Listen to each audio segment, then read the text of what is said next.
Hey, welcome to the Trinity Podcast. Thanks so much for tuning in today. On the podcast today, we have Tommy Carr, Daniel Riddick, and Tom Messer, all pastors here at Trinity. And today's a little bit different of a subject, a sobering subject. We are recording this, but as this podcast releases, it would have been about a week ago that there was an attack on Israel that took place. Definitely horrific if you've seen the news and seen many things that have gone on.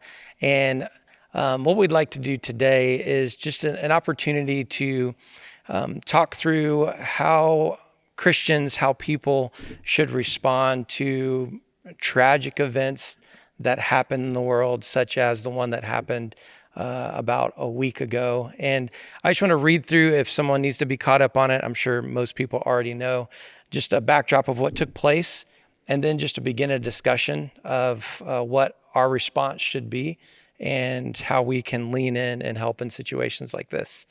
Over a week ago, the Palestinian Islamist movement, Hamas, launched its biggest assault in Israel in years, firing a barrage of rockets from Gaza, sending fighters across the border. Israel has officially declared war for the first time in 50 years, and it's reported that over 800 Israelis have been killed, 246 of them in one music festival. Many of you have probably seen the news on that. And if you were to do this proportionally equivalent to the attacks of 9/11, it's actually very similar in proportionately of what America experienced in 9/11. There's some obviously initial thoughts, and there's a lot that's going on. I'm sure a lot that's been happening since we recorded this, but definitely horrific attacks and things that have taken place and fighting that is going on over in the Middle East right now. There's a lot of people talking about it, a lot of conversations happening around water coolers at offices and a ton of stuff online. But I just want to open it up. When you experience and you see this, even though it seems like it's a world away, it's still very real. And what are your initial responses as you, as pastors, see this and people ask you questions about it? What's your initial thought and response when you see tragic events like this take place, specifically what happened in Israel? Pastor, we'll start with you. Yeah, so a couple things that really immediately come to mind. First of all, anywhere you have war and people's lives are being lost, and in particular, innocent civilians and women and children, there's just no defensible way to even try to process or explain it.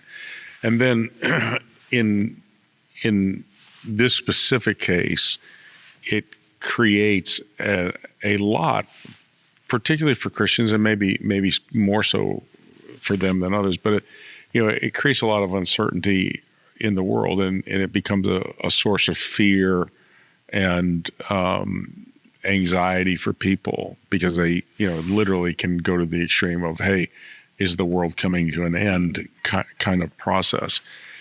And so it's tragic. It's it's unjust. The description of how the women and children were killed are just horrific. And it's a reminder that there is a large percentage of the world that their minds are blinded, and they are living out of deception, of ignorance, of hatred, and are really not respecting humanity at all. I mean, you just can't even justify some of the actions. So, there's a part of you that wants to really advocate and pray for Israel that's being unfairly and unjustly attacked in this case. And then there's also, you want to give coherent explanation to people to help them process through the fear and the anxiety that they have. I, like everybody, saw the news over the weekend, and it kind of, I think maybe most recently for us in our kind of never-ending news cycle, but the thing that kind of felt similar to this would have been going back, I guess, now over a year or however long it's been, when Russia invaded Ukraine, when it actually happened. You kind of have these, moments along the way where you go, wow, this is big, to whatever degree. And it could be because of the geopolitical consequences. It could be because of that or the loss of especially, innocent life. And I think it becomes a reminder. So this is not my only reaction to this because it's a complicated and painful thing to watch literally unfold. But it is a reminder of things that are because of, not to over spiritualize this, but because of the reality of sin and brokenness. It's like things that are always true, like violence and injustice and hatred and all of those descriptions he just gave. They're always true, everywhere in our world because of sin. They become inescapably true. In other words, you can't look away from it, and it forces these things that are viscerally, kind of evidences of the brokenness of humanity. And I would say as much as anything, it evokes kind of feelings of deep, sadness of what like I said, what is always true all around us in our city. It becomes inescapable in moments like this, and it's heartbreaking. Yeah, I mean, just like y'all, it's no different than anything. Rhoda and I watched some of the news reports as it came out. There was this kind of a sense of profound sadness of not just people were enduring unbelievably hurt and being mistreated, and you saw families separated, dads weeping over daughters that were taken from a music festival. So at first there was a sadness. I mean, Rhoda's teared up in the kitchen, and then there was this initial profound madness. I mean, I was just angry. And then I think it became a little more spiritual, where, like Daniel just said, it pointed out to the darkness of the human heart and how dark sin can be, that we would treat other human beings in this way. Some people would defend those actions, justify those actions. And then it became clear that when his kingdom comes, what a difference that'll be. Like how bright the gospel shines against the backdrop of human depravity, and how glorious the gospel is that can rescue such depraved people and depraved sin conditions. So I would say profound sadness that into irritation, then a glimpse of the gospel that says there is an ultimate hope to fix even that type of sin. And sometimes when situations like this take place, especially over in the Middle East, there are obviously a lot of thoughts that bring about thoughts of, as Pastor said, the end of the world, end times, eschatological thoughts. I said that right. Is everything that takes place over in the Middle East and Israel, does everything have significance to the end times, or no? Is that not always the case? Yeah, so that's the like the $1 million question. People, I mean, I've had people on Sunday say, "Hey, we do a series on end times," and and not for bad, impure reasons. There's a curiosity, a natural curiosity. And what I would say, which I've said probably a dozen times since we heard about this happen, I would say, look, it's clear that, what happens in Israel is integrally tied to what happens in end times. But on the other hand, not every single event that happens in Israel is an indication of an end time event. And I think you have to have a little bit of a balanced perspective on this. It's helpful to remind ourselves that the Arabs and the Israelis have been mortal enemies for centuries, and they have fought over the same piece of ground since Abraham's day. And if you remember that, on one hand, this is nothing new. Now, that's not to minimize it. That's not to negate it or to justify it in any way.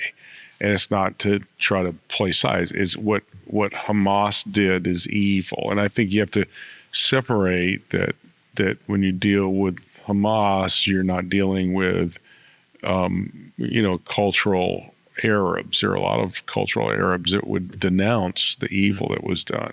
You're dealing with a terrorist organization that committed horrific atrocities, and there has been war over that piece what we would call a very sacred piece of ground for centuries. So on one hand, this is not new. On the other hand,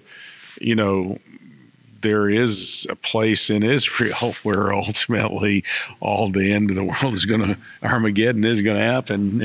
And this is not Armageddon. That we should just be clear about that. I think it's easy. To me, it's for whatever reasons, and we could get into like why this becomes the thing everybody thinks about, but there are reasons for that, especially in American especially Southern Christianity. It's like this quickly everybody's attention turns toward that, and I would say it tends to be an easy way to process something, and not that it's wrong or not that it's not. I think what you said, it's curious, it's interesting. I'm going to break open my maps and timelines of Revelation, try to figure out if I can where it fits in the puzzle. I think it would be to miss some of the bigger implications, which I think we've kind of called out, which would be the brokenness, evil, the reality of evil, sin, and then of course even the consequences of this, the loss of life and all of that. To me, it's like that's the real evidence here, to kind of try to get a end times interpretation on this is to kind of like miss the obvious thing that we should kind of be focused on. Yeah, I think they're right. The bigger pictures of sin, the bigger pictures of corruption, the bigger pictures. But just the way I'm wired, it does interest me to look at kind of the geopolitical influences that are occurring. I think Tom's right. Not everything that happens in Israel is an eschatological event, but I do believe when markers come, that there could be movements. Tells us to look for certain signs, and these are signs of the end times. And I'm not saying this is Armageddon. But it does cause me to say, hey, does this line up with anything that would give me hope that our Savior may be coming sooner than later? And so I think you've got some markers, 48, I think 73 when the Yom Kippur War happened initially. I think, like he said, the disputed kind of land, is this an alignment of geopolitical forces? I think it's dangerous to build a whole theology on it. I do think it's interesting to look at Scripture to watch for signs. And I think God is intricately involved in everything that occurs in Israel.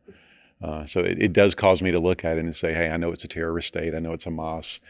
But there are some geopolitical things probably at play here that would bear some watching. I'll just leave it at that. Yeah. And I think you just have to be careful too, Tommy, that there's two distinct issues. There's eschatology issues, and then there's what I would call the traditional geopolitical, which are foreign policy issues that are driven by the United States, and in reality, those two things will, I'm sure, they'll have overlap, and at whatever appropriate time, this can be, as much as anything, a failure of foreign policy, and I'm not making that the point. I'm just saying that those factors come into play, and this one event is probably going to precipitate a lot of action that is going to be much more on the geopolitical side and maybe very little on the eschatological side.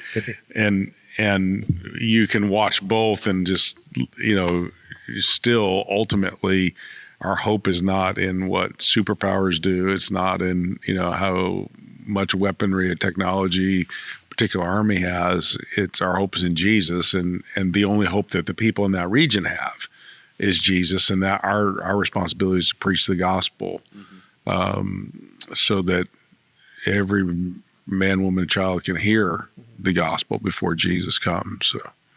So if we were to back this up a little further, a little broader of a question, how should Christians, followers of Jesus, feel about or view war? I know there's a lot of different ethical arguments. There's a very extreme side that's like, just wipe them off the map and that'll bring peace. But then there's obviously another side that's completely against war, and we should choose to be people of peace. How should Christians view situations like this? And what are the different arguments that tend to come up with that? So the Romans 13 principles, this is like, occasionally you have experiences or you have situations where you're like, oh, okay, this very directly the Bible speaks directly to this. So a lot of language, and maybe even in some cases incendiary language, is used to describe this. But you have the acts of terrorism that were provoked or done by Hamas, right? And the scripture says rulers, talking about us being subject to the higher power of the governmental authorities. Rulers are not a terror to good works, but to evil. Will you be afraid of the power? Do that which is good, and thou shalt praise the same. For he, in this case, governmental authority, is a minister of God to thee for good. If thou do which is evil, be afraid, for he beareth not the sword in vain. He is the minister of God, a revenger to execute wrath upon him that does evil.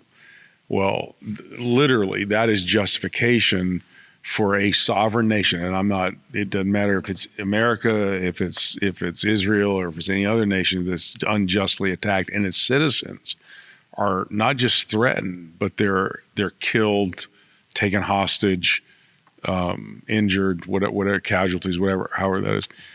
Well, look, there's justifiable reasons for Israel as a nation state to protect its citizens. And it's going to act in the place of God, and it's going to execute vengeance, and it doesn't bear the sword in vain. Now, that can be fairly horrific, and it can cause you to think, man, where is the point that what's the line? What's the restraining influence in that? Well, that we're not the restraining influence. God's the restraining influence in it. And they have a right to defend themselves. And you have to trust that they're going to do that within ground. And we know that nations and armies aren't perfect. Our own nation, which I love, and I think America's military force is, the greatest military force in history, and probably the most moral military force in history. And clearly, we've done things that we are all embarrassed and ashamed of, and hesitant about. But that doesn't mean we don't value the protection and safety and security that they provide, not just for us, but the freedom and protection that they provide for a large part of the world. And Israel has a right to defend themselves, and we should support that right, and we should see that as actually a biblical principle for them to do it. Yeah, I think the question goes back. I mean, it's not the first time four pastors have sat around and contemplated. It goes back to really the early centuries of the church. And I think what evolved out of that was something that came to be known as the just war tradition. And the just war tradition was that if it's for a certain type of cause, if it was instituted by a legally justifiable or ordained group, it was not offensive, and it was the last resort. And then it was the object of the war was not to be offensive; it was actually to bring about peace. So when attack was done, it's like, will this bring peace to save innocent life, even though it may cost innocent life? And so this just war tradition, I mean, Augustine and some of the early church fathers, they even addressed this. Like, this is when it was birthed out of when the Roman occupation and the Roman army was at work in the early centuries. They were wrestling the same idea. Do we end up at pacifism? And they ended up with a just war tradition that, hey, a legal body is the one bringing about the war. It's for the ultimate goal of peace, and it is the last resort. I think Roosevelt, during some of his fireside chats, he was more of a preemptive. He said, when you see a rattlesnake striked and poised to strike at your property, you step on the rattlesnake. And he said, and the reason I'm doing is to stop the poison from flowing. I'm actually trying to bring about peace. So it was more of a just war tradition argument. Yeah. I mean, I think in general, the followers of Jesus and people of the Word, we should be very uncomfortable and tense with the reality that in other words, war in and of itself is a broken solution born out of brokenness. Pre Genesis 1 and 2, there's no context or in God's design, plan, or purpose for the instrument or the purpose of war. So you get on the other side of the fall. The only thing we're dealing with is a broken solution to deal with the reality of humanity's brokenness. And I think Pastor Tom said it, Tommy said it. The scriptures all throughout both Old Testament and New Testament and Romans give directives, and even in the New Testament especially, toward governments, and those kinds of things, toward how to handle this. But how should we view it? I mean, I think we should view it as it's terrible. It is an evidence of the reality of human brokenness. Is it necessary, or can ultimately, I think there's realities. Can evil be stopped through? Absolutely. But at the same time, to me, it's like I would never look at it, and it's never something that we should be celebrating or whatever. And I think sometimes we have to disassociate our think we're Americans, and what Pastor Tom said he feels about our country, I feel the exact same way. We're actually a country that has a lot of what I would call cultural identity built around our wars. So think our whole existence was born out of revolution, and then our existence was nearly brought into question through civil war, and then the Axis and the Allies and the World Wars, and then you get into really morally complicated wars like Vietnam, and then you get into the wars in Iraq and Afghanistan, and it's like we kind of have this culture, American culture, which brings a lot of our identity out of our wars, and we could get in and debate about the moral necessity of all of those, and I think you could probably easily come to right conclusions on many things. As a Christian, though, I think our identity should not be rooted necessarily in our cultural or even political context. That we should go, hey, well, at the end of the day, how do we feel about this? Well, it's not something to celebrate. It's certainly not something. I think what Tommy said, I completely agree with. It's like at the end of the day, it becomes this last resort solution toward dealing with the incredible brokenness of humanity. And it's like the only thing, we may be thankful that justice is being served or whatever the context with, but that thankfulness to me is shrouded in the reality of deep kind of sadness about the state of humanity. You get a sense of it. I've been to Israel. We're supposed to go, which is highly questionable at this moment, but it's the most unusual thing. Like the war, what happened with Hamas attacking Israel, it evokes feelings and complexities that the war in Ukraine doesn't evoke. Now, it doesn't mean you can't say that they're not morally equal. People are being killed, invaded. And we have a missionary, one of our college graduates is in Ukraine, and he and I email every week about what they're going through. It's horrific. It's terrible. And that's not, I'm not getting into the whole battle and all that kind, and how much support and money is going there. I'm just, here's a guy pastoring a church and trying to minister to people on the ground. It's just the suffering and the chaos and all that is just horrible to go through. I've been to Israel, and you go to northern Israel and along the Golan Heights, which if you think up till 1973, the enemies of Israel, Syria in that case, literally had the advantageous military position. They were firing mortars and rockets on Israeli kids going to school every day. And finally, enough was enough. And in the war, the Yom Kippur War of 1973, they took the Golan Heights.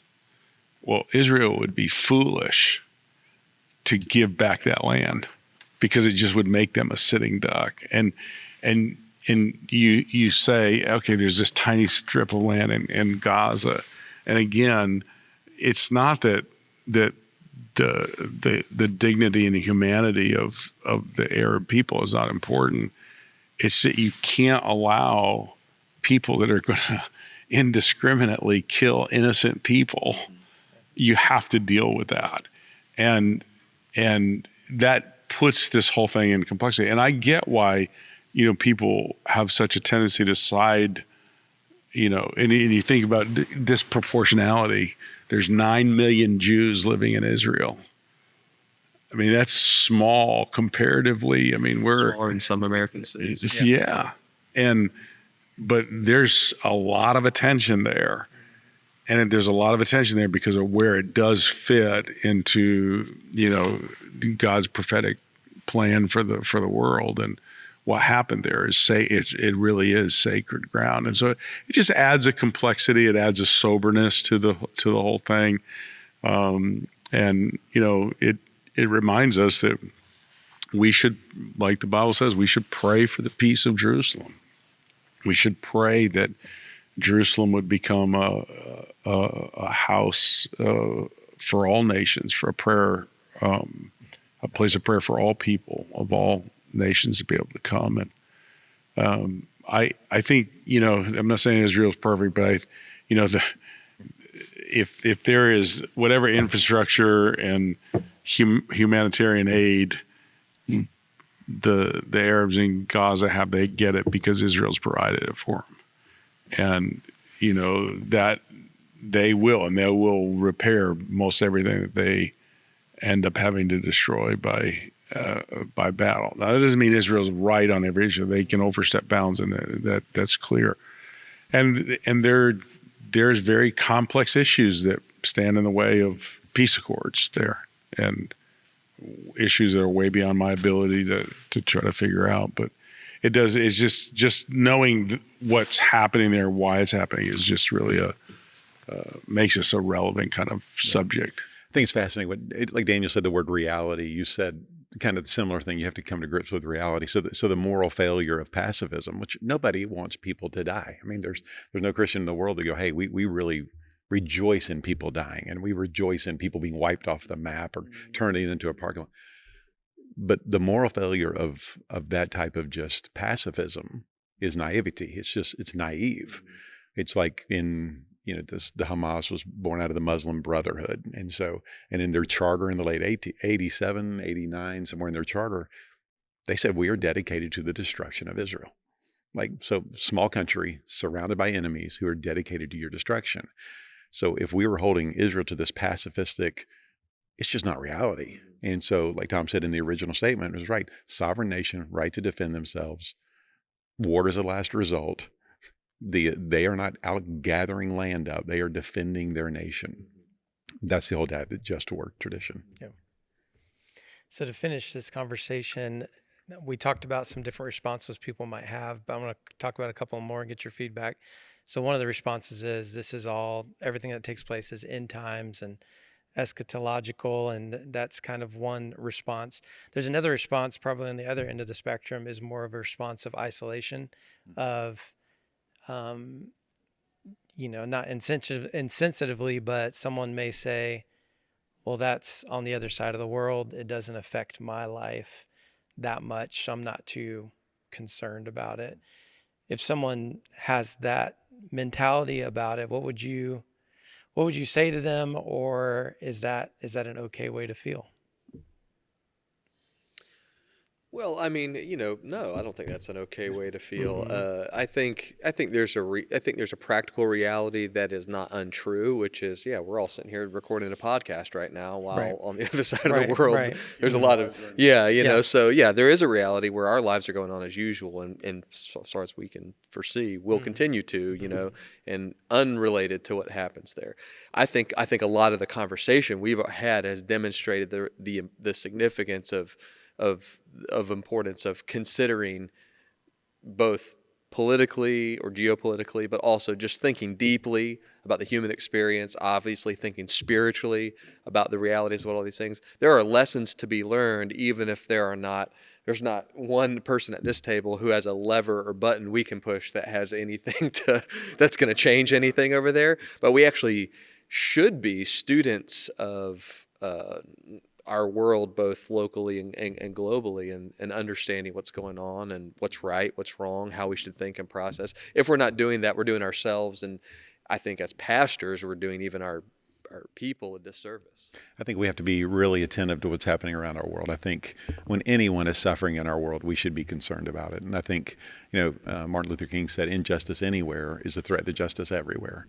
I think even if you look at the beginnings of World War II, the interplay between Roosevelt and Churchill, there was a little reluctance on America's part for involvement. And I think then we learned a lesson in history. So I think we should be very aware of it. I think we should pray for the peace of Jerusalem. I think we should pray for all the people involved in the conflict. So I think we should be consciously aware, engaged in the conversation. Yeah. And I think you can do this too. This is probably where I would think is a good balance point.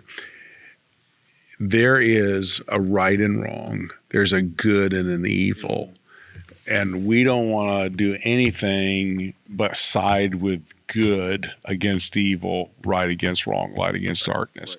And we should be vocal and unafraid and unashamed and courageous to do that. Woe, if we call good evil and evil good. So there's that side of it. The other side of it, evil should cause us to really pause and be brokenhearted for and deeply concerned about the evil that exists in the world, because it does have consequences for people that are trapped in darkness, and the only hope is the gospel. It should really, like I would say, our hearts should really go out to the innocent victims that are being unjustly attacked. And it should deepen our commitment to the gospel, the mission of God to get the gospel to every single person. That is the ultimate answer. And that if we can get there, if this can be a catalyst of that, not cause us to be fearful, withdraw, afraid, intimidated, then that's the righteous call that the church should respond to. Well, difficult discussion today, but a helpful discussion. Appreciate you all leaning in. Thank you to those of you that tuned in to listen today. As Pastor put it, we are committed to praying for the peace of Israel, but then also encouraged and committed to continuing to not just spread the gospel here locally, but also globally around the world so people can hear and know a relationship with Jesus. So we thank you so much for that right here at Trinity. We want to help everyday people discover an extraordinary life with God. Don't forget our podcast is on YouTube. It's also on Spotify. It's on the Trinity app. We'd love for you to tune in every single week. Have a great day.